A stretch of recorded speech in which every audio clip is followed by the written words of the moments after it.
Let's go ahead and jump in. When you look at West Virginia's football schedule for next year, I'm not going to do a screen share. I'll just and the dates and times of these games have not been determined yet. Outside of the first 3 non-conference games, but the conference schedule has not been determined yet as far as when the games are going to be played. Only thing we know is who they're playing. We do know who they're playing. In the 3 non-conference games, you've got Coastal Carolina to start the season on September the 5th in Morgantown. That's followed up by the FCS opponent UT Martin in Morgantown. And then the neutral site game in Charlotte at Bank of America Stadium against the Virginia Cavaliers on September the 19th. 2 of those 3 teams, or at least, one of those 3 teams, I don't know about UT Martin. I don't follow them. But Coastal Carolina will be replacing their head coach. Tim Beck was fired after a 6-6 season, and Ryan Beard former Missouri State coach, has been hired to take over the Coastal Carolina program. So Coastal Carolina will be breaking in a new coach. So not only the fact that it's a G6 opponent, but it's one who will be breaking in a new coach, and it's at home. That should be a win for West Virginia. Again, can't take them for granted, but it does bode well for the Mountaineers. Obviously, they should beat their FCS opponent in UT Martin. Now, the game against UVA's program is on the rise. They had a really good season, played in the ACC championship game.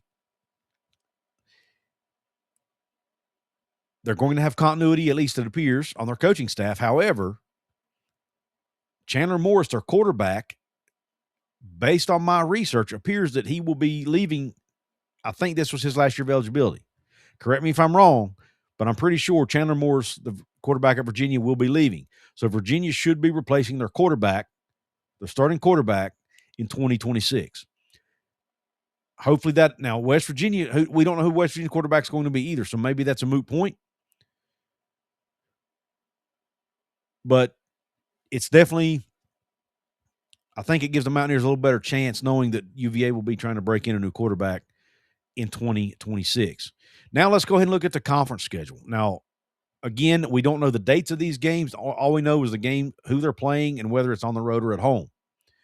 Their road games for next year, they have only 4 road games in Big 12 play and 5 home games. The 4 road games are at Iowa State, at TCU, at Texas Tech, and at Utah. 2 of those 3 teams are replacing their head coaches, both Iowa State and Utah. Now, Utah has elevated Morgan Scouty, their defensive coordinator, who's been the head coach in waiting for a couple years now. He's now being elevated to head coach. That should help with some continuity. However, it would not surprise me to see a few assistants leave to join Kyle Whittingham at Michigan. And it would not surprise me to see a few of the players leave to join Kyle Whittingham at Michigan. So it's possible that Utah could go through a little bit of a rebuild next year. Now, maybe not. Again, all this is to be determined once the transfer portal opens and we see how many Utah players leave and we see how many coaches go from Utah to Michigan to join Kyle Whittingham. Now, Devin Dampier should be back next year if he doesn't leave. So Utah likely won't be replacing their quarterback, but they will be replacing their head coach and maybe some of their staff and maybe a large part of their roster. Now you look at Iowa State, another road game on the Big 12 slate. Obviously, we know the story. Matt Campbell left to go to Penn State. Rocco Becht, the starting quarterback, entering the portal. I mentioned wide receiver Brett Eskelton entering the portal. A lot of the Iowa State players, some of their key contributors, have already announced their intention to enter the transfer portal.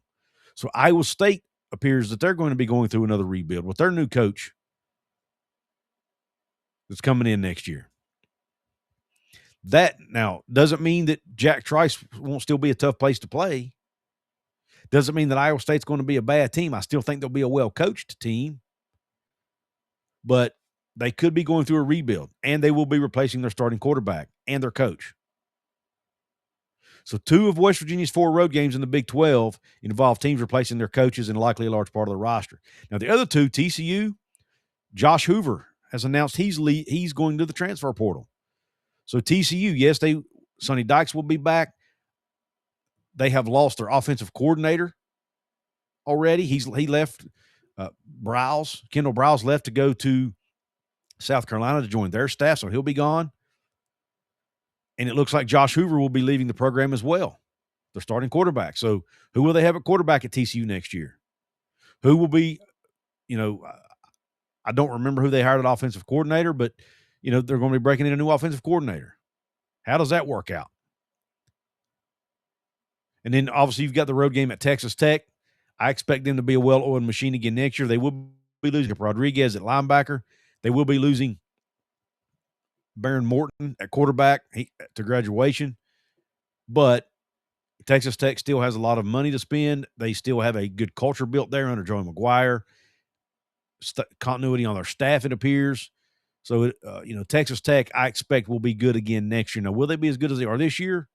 Not so sure, but I expect them to go out in the portal, replace Baron Morton with another good quarterback, and continue to play good football next year. Now, you look at the home games. West Virginia gets 5 home games next year in Big 12 play. They are against Arizona, Houston, Oklahoma State, Kansas, and Cincinnati. Now, at first glance, my first thought is that is not, and no offense to those schools, but the home slate for West Virginia next year, not nearly as attractive as it's been in recent years. Obviously, there's no Pitt. There's no P4 opponent coming to Morgantown in non-conference. We've had Penn State in recent years. We've had Pitt in recent years, even Virginia Tech, 5 years ago. Last year we had Colorado, Utah, new teams coming to Morgantown for the first time. Well, or at least since they joined the conference anyway. This year, not quite as exciting, but you do have, Cincinnati coming to town, who's playing winning football again, and they're somewhat of a rival, old Big East rival. You have Kansas, again, Oklahoma State, Houston, Arizona. Now, when you look at those schools, once again, you have Oklahoma State, who's going to be breaking in a new coach in Eric Morris, a new quarterback. Would not surprise me if Mestamaker follows him from North Texas, and a new staff and a largely new roster. You've got Kansas, who will likely be replacing, or who will be replacing, rather, Jalen Daniels. He's been there for, it seems like, a decade now. He's finally going to be graduating and gone. Who will be the quarterback at Kansas next year? Lance Leipold will still be there. Most of the staff will still be there. But Kansas will be breaking in a new quarterback. Cincinnati.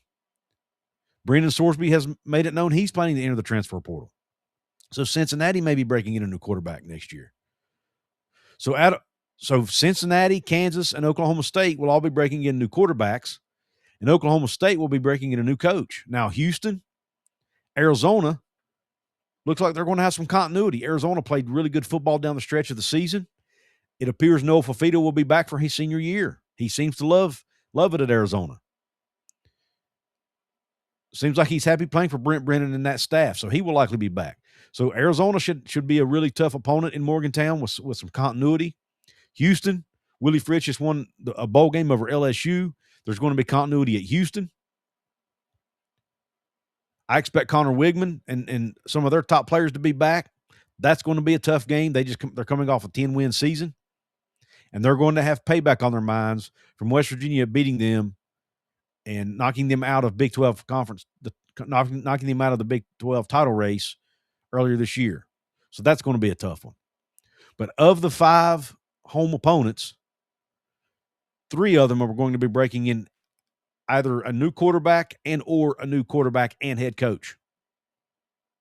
So there are some games. So 5 of West Virginia's Big 12 opponents next year are either breaking in a new quarterback, a new coach, or both.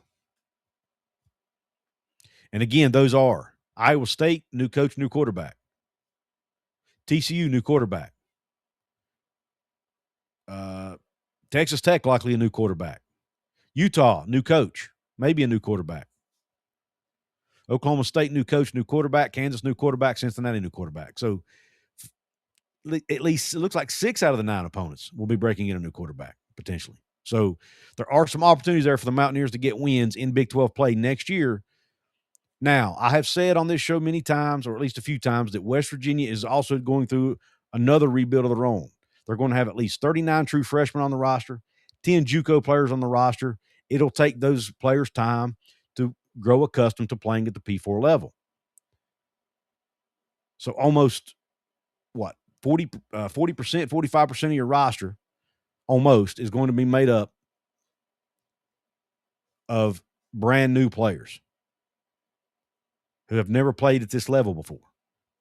So it would be naive for us to think that West Virginia's going to come out and compete for in my opinion anyway. Now maybe they surprise me, maybe they overshoot expectations, and I'm sure Coach Rod is expecting them to do that because that's how he's wired.